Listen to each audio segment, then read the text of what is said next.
Olá, essa daqui é a leitura das explicações diversas sobre esta obra na Bíblia Peshitta. Diz o seguinte aqui nesta parte da Bíblia. Numeração dos versículos.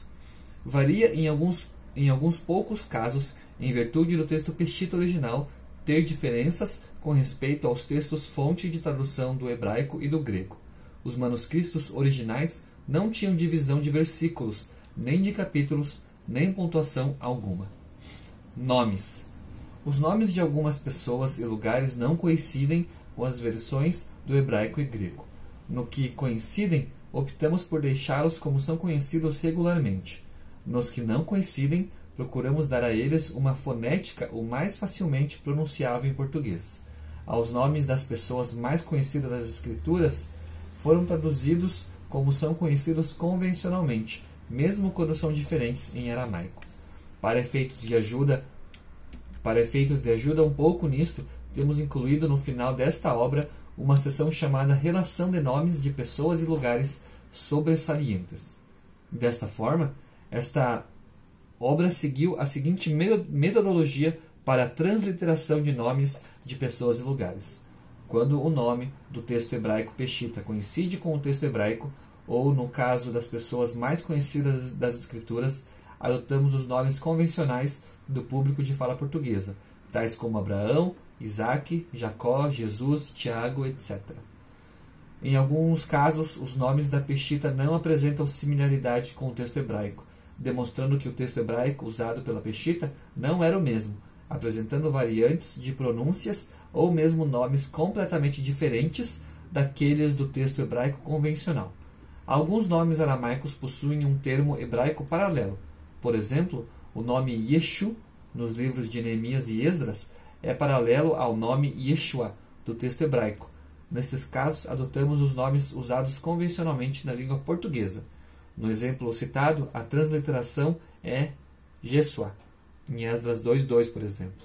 Porém, em alguns casos, o nome usado pela Peshitta não é o mesmo apresentado pelo texto hebraico. Em tais casos, o leitor encontrará a variante do nome conforme apresentada pelo texto aramaico. Nestes casos, optamos por uma transliteração que seja o mais facilmente pronunciável em português, abandonando o uso de traços, sinais e acentos convencionais das regras de transliteração para que o leitor possa ter mais facilidade para pronunciar o termo. Filho. Invariavelmente com maiúscula quando se refere ao Senhor Jesus Cristo em passagens messiânicas ou no Novo Testamento. Nome. Com maiúscula quando faz referência ao nome de Deus e não se menciona Yahvé, Jesus ou Jesus Cristo. Como exemplo, Êxodo 5:23 com maiúscula e Êxodo 27 com minúscula. Com minúscula quando são mencionados. Yahvé. Este nome não aparece nos manuscritos originais do texto Peshitta. O vocábulo Maria é usado na Peshitta nas porções onde aparece o nome Yahvé no texto hebraico e em algumas porções do Novo Testamento aramaico. Eruditos no idioma aramaico que consultamos afirmam que Maria está formado por Mari ou Mara, que significa Senhor, e Yah, forma abreviada de Yahvé. Para sua localização no Novo Testamento desta obra, consultamos a tradução aramaico-hebraica da Peshitta. Céu. Quando faz referência à morada de Deus, possui maiúscula. Quando seu significado é atmosférico ou astronômico, possui minúscula. Ele.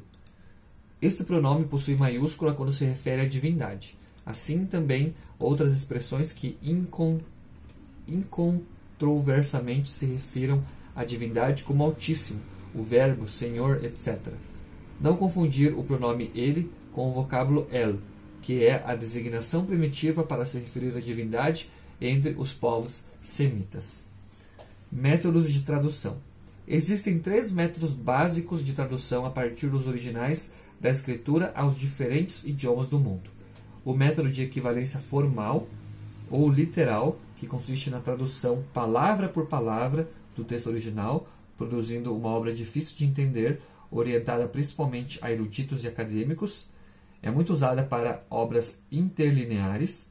A tradução de equivalência dinâmica ou funcional, que consiste numa tradução que tende à paráfrase, orientada a um público que não tem cultura de leitor nem é estudioso da palavra. Este método serve como base para obras infantis. E por último, o de equivalência ótima, que é o método que adotamos para levar a cabo esta obra. O método de equivalência ótima consiste principalmente numa tradução que se sustenta no texto original, mas ao mesmo tempo procura apresentar a mensagem de uma forma clara, em leitura ágil e em linguagem contemporânea no idioma de destino.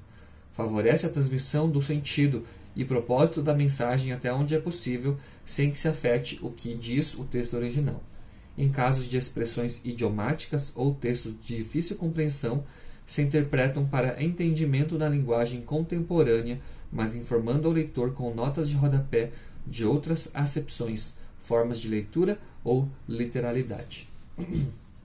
Passagens paralelas.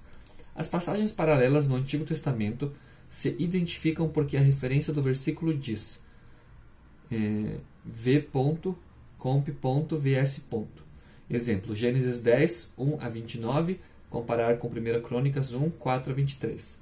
Significa que Gênesis 10, 1 a 29 é passagem paralela de 1 Crônicas 1, 4 a 23. Quando são passagens paralelas no Novo Testamento, se identificam porque se põem abaixo dos subtítulos das passagens a comparar.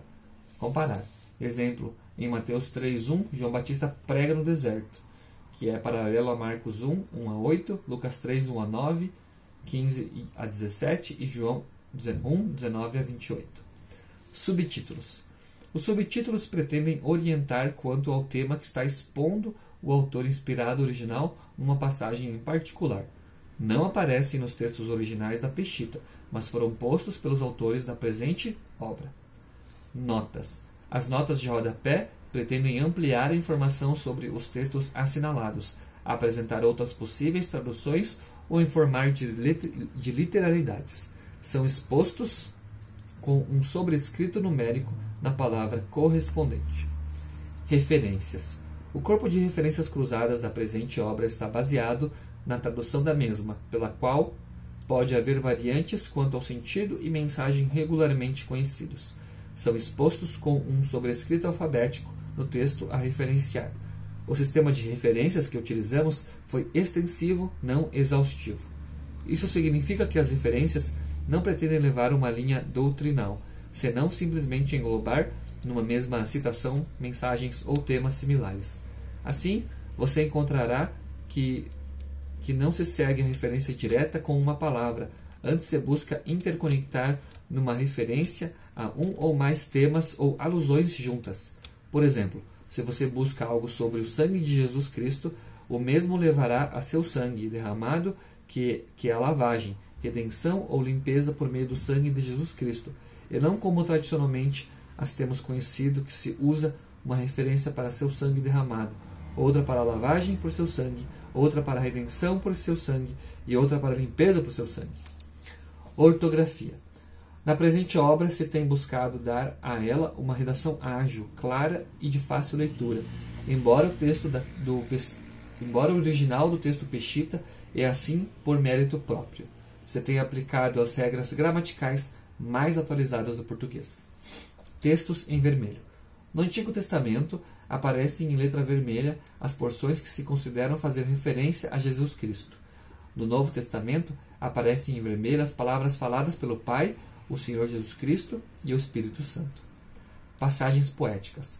Para distinguir da prosa simples, os textos poéticos do Antigo e Novo Testamento se apresentam em formato diferente, como uma ajuda para o leitor. E, finalmente, aspas. Usam-se principalmente para indicar expressões declaradas em um passado ou que se declararão no futuro.